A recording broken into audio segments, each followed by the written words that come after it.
You see my slippers? Look them. They're slippers. You see? Look them. Slippers. Hello everyone, good morning, welcome to here. Today we're going to talk about something, okay? Today we're going to talk all about what a key is. We're going to talk about what it means to play in key, what it means to play out of key, and what is key? Maybe you've even said it a few times. You don't even know what it means. You like the word, like the word bicentennial. I say it. I don't know what that is. So as a broad explanation, a key is a home where all of our musical structures are organized into. And by musical structure, I mean chords and scales and notes and anything you could play on the guitar. And so now each key is represented by a note that I like to call the key identifier. And you probably heard that being referred to as the root note or the tonic, but I don't call it that because I don't like it. I like key identifier. And now each note of the musical alphabet can be used as a key identifier. That's why there are so many keys, because they represent every note of the alphabet. And so we have 17 notes total, including the enharmonic equivalents. I'm out of breath. Which are the notes that have sharps or flats, right? And so basically every one of these notes can be used to derive a key from. And so derive a key, what does derive a key mean? Are we deriving it somewhere? Where are we driving it to? The doctor? No. Remember Pippi Pipstocking? Oh my god, I like a Pippi Pipstocking. Each one of these notes, or key identifiers, has its own respective major scale. And we would use only the notes within their respective major scales to build any musical structure from. And any musical structure that we build using those notes would belong collectively to that note's major key. So for example, let's say something is strictly in the key of B major. That means that all the chords and all the melodies in that song use the notes from the B major scale, and only the B major scale. So for example here, okay, there's an example here on the screen right now. Look at my nails, they're sparkly blue. These are all the diatonic chords to B major, which means these are the chords that belong to the key of B major. Notice how each of their notes are the notes that appear in the B major scale, which is why these chords are diatonic to the key of B, because they reflect the notes in the B major scale. Okay, it's a flute, flute, flute, flute, flute, flute, flute, flute. And so a key is not a tangible part of music like a chord or a scale is. You can't play a key. You can't do it unless you take a key and then you like ding on it. A key is a concept that we use to organize all of our actual tangible playable things. Now I'll mention that a lot of people, including myself sometimes, okay, guilty as charged, send me to prison, will use the term scale and key interchangeably sometimes, okay? And that's not correct exactly. But since a key is completely dependent on its major scale, sometimes we just call those two things to each other. It's kind of like when you call tissue Kleenex. And so now in practice, if you wanted to play a song in the key of something, we could use only the diatonic musical structures belonging to that key to make our song. Or we could base our song in a particular key, but then borrow some notes and chords from other keys. It's like a potluck. Is it like a potluck? Do I know what a potluck is?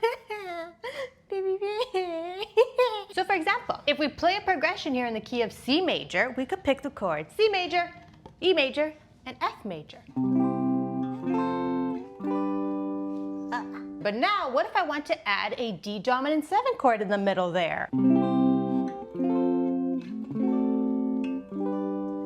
Oh, interesting. And the notes that make up a D dominant 7 are D, F sharp, A, and C.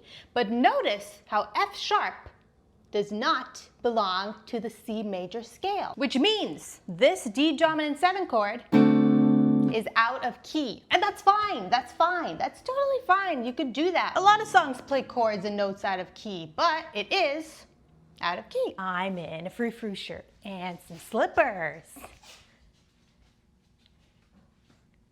And that's what that means. It uses a note that is outside of your established key's major scale. Okay?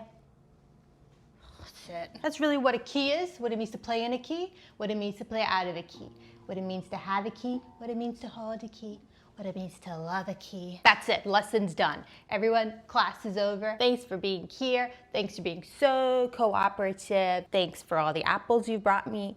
Thanks for not, throwing chalk at my face. And if you want to dive even deeper into keys and learn exactly how we build musical structures from our scales, and how we even build scales, and what are even notes and where do they come from, then I have a course coming out. It's called the Key Music Theory World Tour.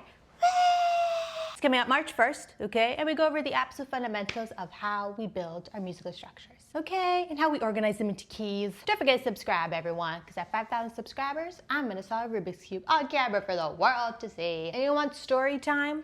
Let's do story time. Here's a story about six gentlemen by the name of, well, they had a lot of names. They had 6 names because there were 6 of them. Bob Trellis was a man, see, he's right there. And what he loved was he loved to take everyone's leftover grass clippings, and he would take them and then he would bring them over to him. And what he would do is he would mush them together with water and alcohol, and he would make a paste. So it's a grass paste. And then what he would do with the paste is he would distribute them to him and him, these 2 here. And then what they would do with the paste is they would mold them into little clay mannequins of recreating like a medieval wars out of grass clipping paste. And then what they would do with those molds is they would send it to him. And what he would do with them is he would take them and he would just destroy them. He would just smush them, and then he would take the smushed figurine grass clippings and he would give them to him. And then what he would do is he would give it back to the first guy who was taking all the clippings. And then he would dry them out and then restore them back to grass clippings. And no one knows why they did it, really. That's all, everyone. Thanks for watching. Thanks for watching. Don't forget, if ever you were concerned about the pigeons in your neighborhood, you should probably call somebody about that, because I'm telling you something about pigeons. Pigeons are ruthless, they're spies, and they're also not very courteous. Pigeons are notorious for not being courteous. What does that mean? Well, they won't hold the door open for you, and they most certainly would never let you get away. They will attack you at any moment, especially if you threaten their bread that they've picked up at the parks from the old ladies who drop them over there at them as they're down there knitting and doing other hobby-filled activities with their other friends and neighbors.